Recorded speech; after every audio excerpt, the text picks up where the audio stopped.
धर्म परिवर्तन करने के इरादे से किसी व्यक्ति को उसके जीवन या संपत्ति के लिए भय में डालता है, हमला करता है या बल का प्रयोग करता है या विवाह करता है या विवाह करने का वादा करता है या इसके लिए प्रेरित करता है या षड्यंत्र करता है या किसी नाबालिग महिला या व्यक्ति को बहला फुसलाकर या अन्यथा बेचकर उसका अवैध व्यापार करता है या इस संबंध में उकसाता है, प्रयास करता है या षड्यंत्र करता है, उसे कम से कम 20 वर्ष की अवधि के लिए। दोस्तों जय मसीह की, मैं आशा करता हूं कि आप लोग अच्छे होंगे, प्रभु में आनंदित होंगे। अभी आप लोगों ने वीडियो की शुरुआत में जो छोटा सा क्लिप देखा है, ये वीडियो मैं आप लोगों को पूरा दिखाने जा रहा हूं और बता देना चाहता हूं कि ये वीडियो यूपी विधानसभा से निकलकर हमारे सामने आया है।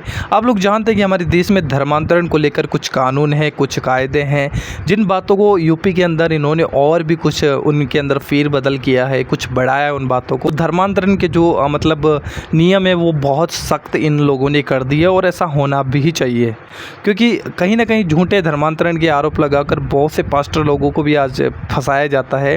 तो पहले मैं आप लोगों को ये वीडियो दिखाना चाहता हूँ, सो प्लीज़ आप लोग इस वीडियो को पूरा देखिएगा और सुनिएगा कि इन्होंने क्या क्या धर्मांतरण के कानून है वो इन्होंने बनाए हैं। तो आइए इस वीडियो को देखते हैं। नया जोड़ा गया भी है कि जो कोई भी अवैध धर्म परिवर्तन के संबंध में किसी विदेशी या अवैध संस्थाओं से धन प्राप्त करता है, उसे न्यूनतम 7 वर्ष की अवधि के लिए कठोर कारावास से दंडित किया जाएगा, लेकिन जो 14 वर्ष तक का हो सकेगा और वह न्यूनतम 10 लाख रुपए तक के जुर्माने का उत्तरदायी होगा। ये नया जोड़ा गया।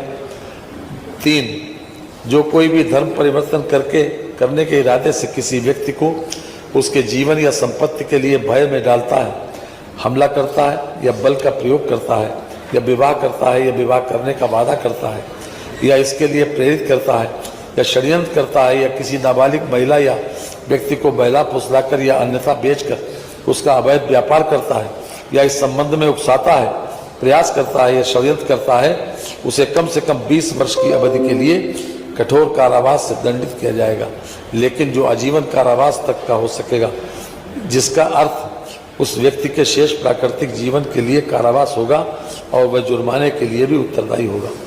परंतु ऐसा जुर्माना ये पीड़ित के चिकित्सा व्यय और पुनर्वास को पूरा करने के लिए न्याय संगत और उचित होगा। परंतु ये और भी कि इस धारा के अंतर्गत लगाया गया कोई भी जुर्माना पीड़ित को संदत्त किया जाएगा, यानी पीड़ित को दिया जाएगा, जुर्माना भी और प्रतिकर भी।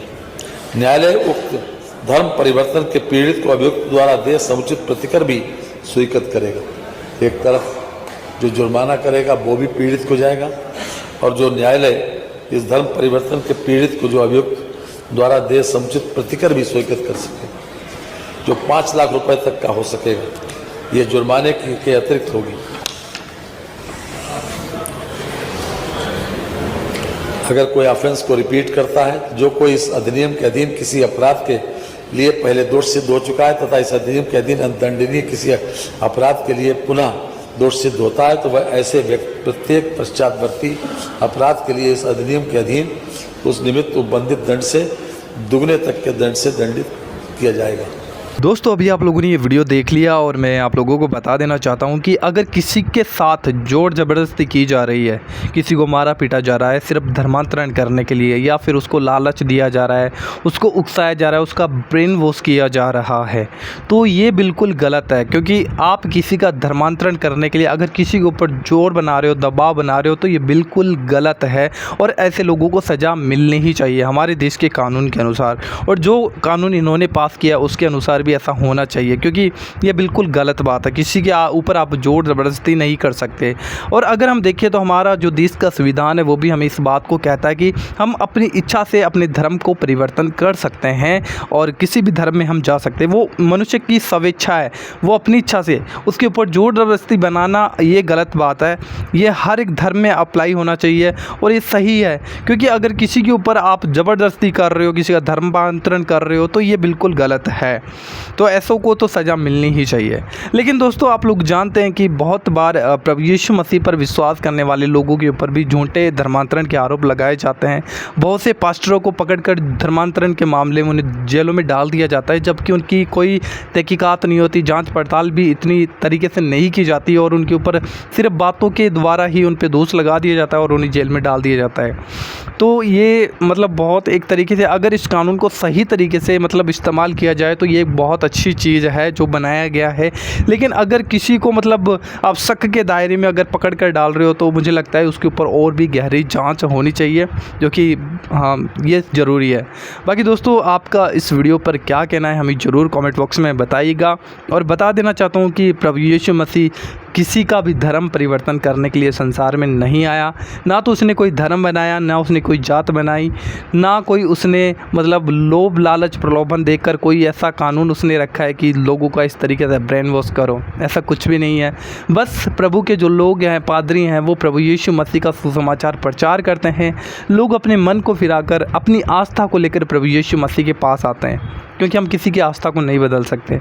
आस्था लेकर प्रभु यीशु मसीह के पास आते हैं और वो जानते हैं कि हाँ ये हम यीशु मसीह के पास आकर हमारे जीवन में ये छुटकारा हुआ है, प्रभु यीशु मसीह सच्चा परमेश्वर है, तो वो लोग प्रभु यीशु मसीह पर विश्वास करते हैं। बस यही है, क्योंकि यीशु किसी का धर्म परिवर्तन करने के लिए नहीं आया।